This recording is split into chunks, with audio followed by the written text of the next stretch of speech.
요한복음 8장 3절 4절입니다. 시작. 서기관들과 바리새인들이 음행중에 잡힌 여자를 끌고 와서 가운데 세우고 예수께 말하되 선생이여 이 여자가 간음하다가 현장에서 잡혔나이다. 생각을 해보겠습니다. 간음 중에 잡혔습니다. 어떻겠습니까? 딱 걸린 거죠. 딱 잡혔습니다. 어떻게 현장에서 잡혔습니까? 몇 번째일지는 모르지만 이번에 걸렸습니다. 그러니까 어떠십니까? 좀 불편합니까? 무안합니까? 아니면 혼나야 돼, 이렇게 벌 받아야 돼, 끌어내, 그런 마음이 드십니까? 우리나라에서는 더 이상 죄를 물을 수 없는 일이 되었습니다. 폐지된 죄목입니다. 법 앞에 가기 전엔 우리는 모릅니다. 걸려보기 전에는 우리는 모릅니다. 재판정에 또 경찰서에서 부르기 전에 우리는 모릅니다. 무엇을 우리가 무심코 하는 일이 법에 걸릴 일인지 아닌지 모르고 살지 않습니까? 안 걸렸으니까, 법이 나를 고소하지 않았으니까 나는 나름 선량한 사람인 거야. 불법한 자가 아니야. 법에 저촉되는 일은 안 해. 그러면서 살 수도 있습니다. 그러다가 이렇게 현장에서 걸린다면 어떻게 생각하시겠습니까?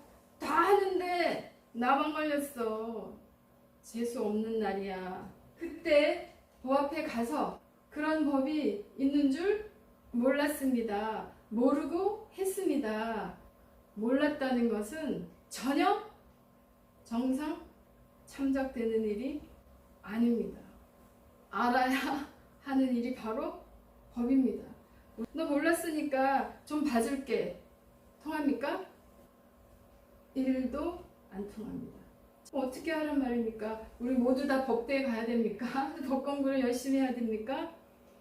그런 일이 이 여인에게 일어났습니다. 현장에 잡힌 여인, 돌에 맞아 죽어야 하는 일이 생겼습니다. 법에 따라 죄가 정해집니다. 정하기에 따라서 죄가 되기도 하고 그렇지 않게 되기도 하는 법입니다. 법에 걸리면 우리가 죄를 지었구나, 그 죄에 따르는 벌이라는 법이 또한 정한 대가를 치러야 합니다. 이 여인이 몰랐을까요?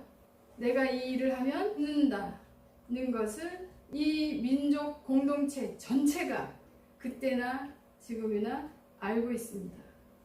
이 여인과 함께 그런 행동을 한 상대방도 알고 있습니다. 그럼 뭡니까? 죽을 줄 알고도 한 것 아닙니까?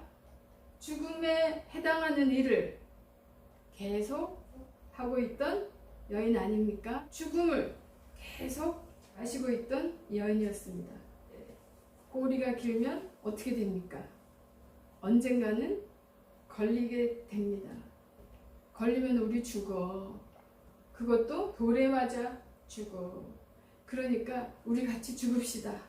그러면서 죽자고 일을 행한 그 일을 할지라도 언젠가는 반드시 끝이 나는 겁니다. 그런데 왜 그럴까요? 왜 이렇게 할까요? 죽을 줄 알고도 합니까? 왜 그렇습니까?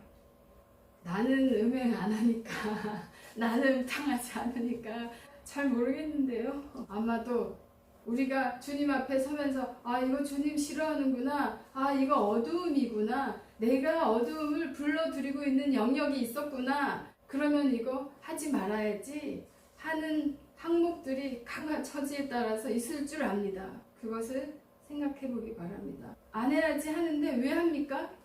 왜 자꾸 반복합니다? 왜 그렇습니까? 이번만, 오늘만 하고 우리 양심이 알고 있기 때문에 다음부터 안 해야지, 내일부터 안 해야지, 내년부터 안 해야지. 반복되는 거 아닙니까? 잘 생각해 보십시오. 이 여인처럼 그러다가 어떻게 된다? 언젠가는 죽을 수도 있습니다. 그래서 한 번만이, 이번만이 한 번이 아닙니다. 이번만으로 끝나는 일이 아닙니다. 그 한 번이 영원입니다. 그 상태로 죽을 수 있습니다. 아닙니까? 우리 내일 죽을지 오늘일지 모르고 살지 않습니까? 법은 눈에 안 보입니다. 법은 보이지 않습니다. 법은 멀고 저 뒤에 있습니다.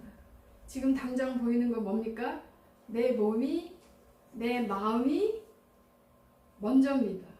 마태복음 24장 37절 보십니다. 노아의 때와 같이 인자의 임함도 그러하리라. 홍수 전에 노아가 방주에 들어가던 날까지 사람들이 먹고 마시고 장가들고 시집가고 있으면서 홍수가 나서 저희를 다 멸하기까지 깨닫지 못하였으니 인자의 임함도 이와 같으리라. 아멘.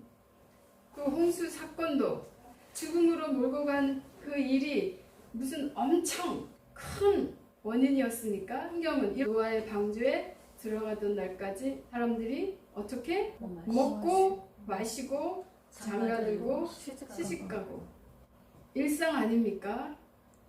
우리가 열심을 내서 산다고 하는 먹는 일, 마시는 일, 시집가는 일, 장가가는 일, 소 사러, 밭 사러 가는 일, 사업하는 일, 온 세상이 그런 일로 둔해진 그 이유로 이렇게 됐다 말하고 있지 않습니까? 음행만 죽을 수 있는 일이라 하나님 앞에서 하나님 나라를 받고도 우리가 하나님 나라랑 상관없는 일이라면 또한 죽음의 길을 서로 달려가고 있는 거 아닙니까? 죽은 자들이라 죽음의 길을 따르기는 쉽습니다. 잡히면 죽는다는 사실을 여자는 알았습니다. 그리고 결국 또 그런 날이 왔습니다. 법이 그런 일을 하는 여자를 잡았습니다.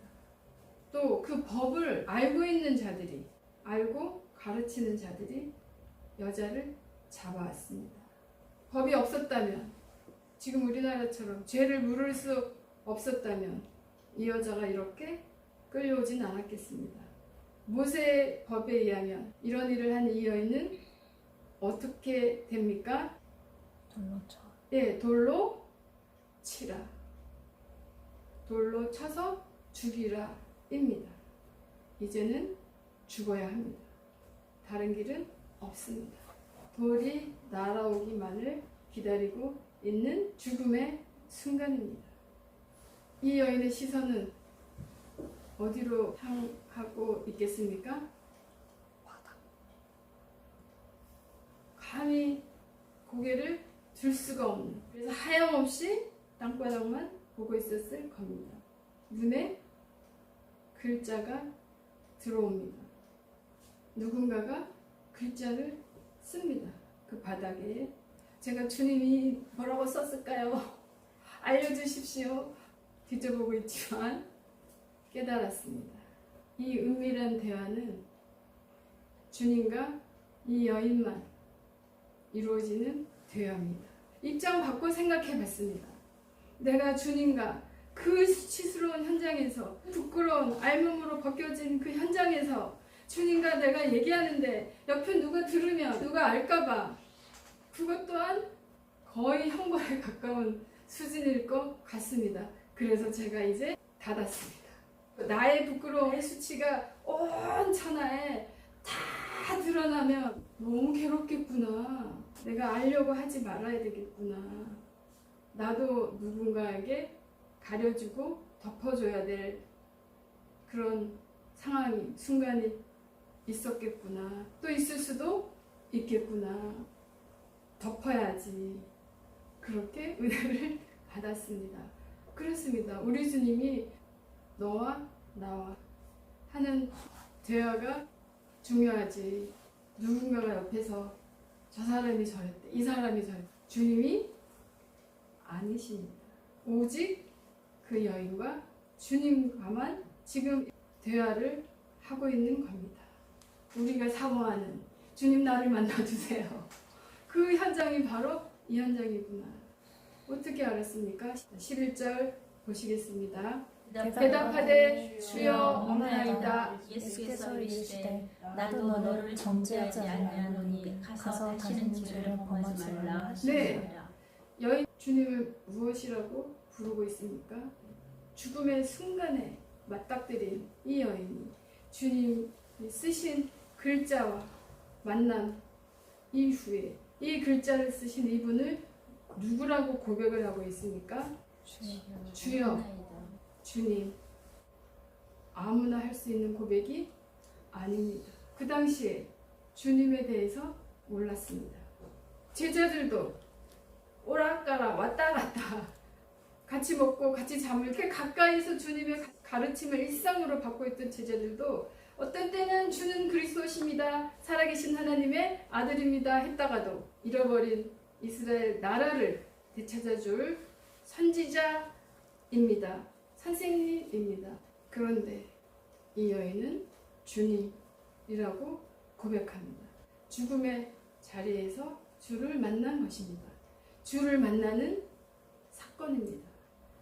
나의 주님, 나의 하나님, 나의 왕을 만나는 순간입니다. 그리고 자신이 누구라는 것, 그분 앞에서 무한 죄인인 것을 알았습니다. 돌에 맞을 짓을 한 죄인인 것을 알았습니다. 이런 만남의 순간을 주님과 있으셨습니까? 있으셔야 합니다. 있으시길 바랍니다. 한 번이 아니라 날마다, 순간마다, 또 사건마다, 일마다 주님과 대화의 순간, 만남의 순간, 그것이 우리가 영원한 주님 나라로 인도하고 있는 줄 압니다.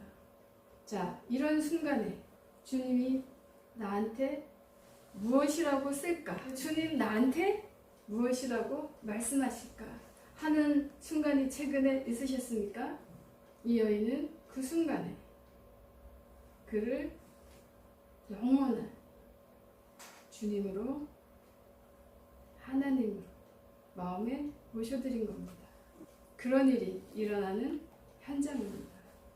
주님이 모인 무리들을 향해서 어떤 말씀을 하십니까? 7절입니다. 그들이 우리를 맞지 아니하는지라 일어나 가라사대 너희 중에 죄 없는 자가 먼저 돌로 치라. 네, 어떤 일이 일어납니까?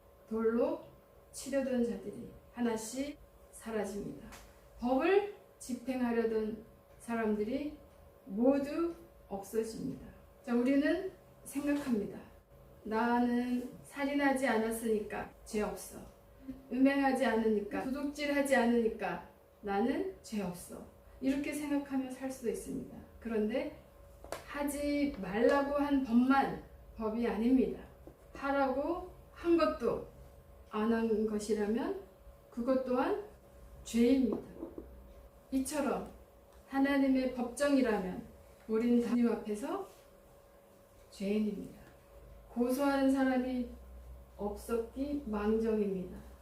하나님의 법정에 섰을 때 누가 고소합니까? 영들이.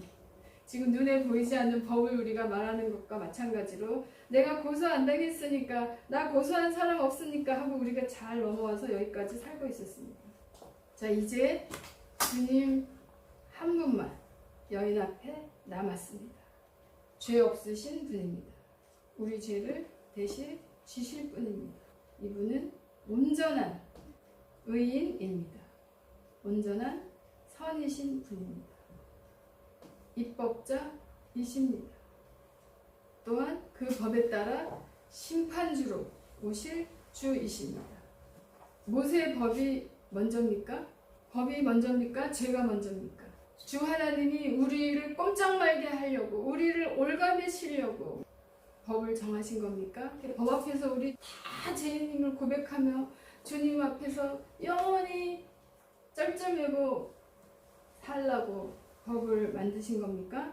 죄가 법보다 먼저 있었습니다. 아담이 죄 먼저 있었습니다. 불복종 한 죄, 인류 최초로 살인하는 살인사건 먼저 있었습니다. 죄를 죄로 여기지 않고 사는 우리들을 향해서 이것이 죄입니다 하고 정해주신 겁니다. 우리를 올가매려고 노예 삼으려고 정하신 것 아닙니다. 왜요? 죄 때문에 누가 괴롭습니까? 우리가 죄를 지으면 하나님이 괴롭습니까? 그렇습니까? 생각해 보십시오. 네, 그 죄인 옆에 사는, 함께 사는 우리가 괴롭습니다. 당하는 우리가 하나님을 소환해냅니다. 하나님 뭐 하십니까? 난 너무 괴롭습니다. 너무 슬픕니다. 아무 죄랑 상관없는 하나님이 괴롭다고 울부짖는 사람들에 의하여 소환을 당하는 겁니다. 괴롭다고 우는 우리를 위한 것입니다. 억울하게 흘린 아벨의 피를 받은 땅도 하나님 앞에 호소하고 있다고 성경은 말하고 있습니다. 로마서 3장 20절 다 같이 읽어보시겠습니다. 그러므로 율법이 행위로 그의 앞에 의롭다 하심을 얻을 육체가 없나니 율법으로는 죄를 깨달음이니라. 누군가가 괴롭구나, 누군가가 억울하다고 하나님께 호소를 하겠구나 깨달으라고 정하신 것입니다. 로마서 7장 7절입니다. 그런즉 우리가 무슨 말을 하리요? 율법이 죄냐? 그럴 수 없느니라. 율법으로 말미암지 않고는 내가 죄를 알지 못하였으니 곧 율법이 탐내지 말라 하지 아니하였더라면 내가 탐심을 알지 못하였으리라. 우리가 어떻게 살고 있는지 우리를 살펴볼 수 있도록 죄가 죄로 드러내주기 위함입니다. 죄를 깨닫게 생각나게 하기 위함입니다. 우리를 살펴봅니다. 나는 사람들을 만날 때 사람들에게서 죄를 찾습니까? 혹시 죄를 찾고 있는 것은 아닙니까? 그 말은 무슨 말입니까? 곧 내가 법이란 말 아닙니까? 내가 법 아는 율법자란 말 아닙니까? 그렇다면 사람에게 죄를 묻고 있다면, 죄를 찾고 있다면 결국은 지금 무엇과 상관된 겁니까? 죽음과 상관된 겁니다. 죽을 일을 찾고 있는 겁니다. 또 같이 죽음으로 들어가게 되는 것입니다. 죄인이 죄인을 다룰 수는 없습니다. 너희 중에 먼저 죄 있는 자가 돌로 치라고 하신 말씀입니다. 그 말씀을 듣고 죄가 생각나고 죄가 깨달아진 자들은 하나씩 다 사라졌습니다. 주님만 남았습니다. 주님의 처분만 남았습니다. 11절 또 다 같이 보시겠습니다. 대답하되 주여 없나이다. 예수께서 가라사대 나도 너를 정죄하지 아니하노니 가서 다시는 죄를 범하지 말라 하시니라. 한 분의 처분만 기다리고 있는 이 여인에게 무엇이라고 말씀하십니까? 나도 너를 정죄하지 아니하노라. 나도 너를 고소하지 아니하노라. 고소하는 사람이 없으면 우리는 그냥 넘어가는 거죠. 이 주님 앞에서 죽어야 하는 여인이 살 수 있게 됩니다. 새 삶을 얻게 됩니다. 주님 앞이기 때문입니다. 또 계속해서 말씀하지 않습니까? 가라. 내가 너를 고소하지 않는다. 가라. 생명이 선포됩니다. 죽음을 넘겼는데 다시는 죄를 범치 말라. 죄를 용서받은 사람의 패턴입니다. 나 용서받았으니까 우리 머리 좋은 우리 크리스찬들 주님 또 용서해 주실 거야. 내가 가서 회개하면 될 거야. 이번 한 번만 더 하고 회개하면 될 거야. 죽을 일을 계속할 수 있을까요? 그렇게 해서 계속 사망을 연장하고 계시지는 않습니까? 로마서 6장 1절 2절입니다. 시작. 그런즉 우리가 무슨 말 하리요? 은혜를 더하게 하려고 죄에 거하겠느냐? 2절입니다. 그럴 수 없느니라. 죄에 대하여 죽은 우리가 어찌 그 가운데 살리요? 네, 성경은 단호하게 말합니다. 그럴 수 없느니라. 그럴 수는 없습니다. 죄를 끊어가는 삶을 사는 사람들이 우리 신앙인들입니다. 이렇게 할 때 생명의 길로 바꿔지는 겁니다. 가능합니까? 주님 앞에서 가능한 일입니다. 이처럼 살아계신 주님은 우리에게 새 삶을 주시러 오셨습니다. 새로운 삶이 열어지는 겁니다. 이전에 너도 죽고 나도 죽고 우리 다 같이 죽자. 이번 한 번만 그렇게 더 하자 하는 삶에서 이전과는 전혀 다른 빛나는 삶, 천국을 살 수 있는 삶을 주시러 우리에게 오셨습니다. 이 주님과 날마다 순간마다 사건마다 만나는 일이 있기를 축복합니다. 기도합니다.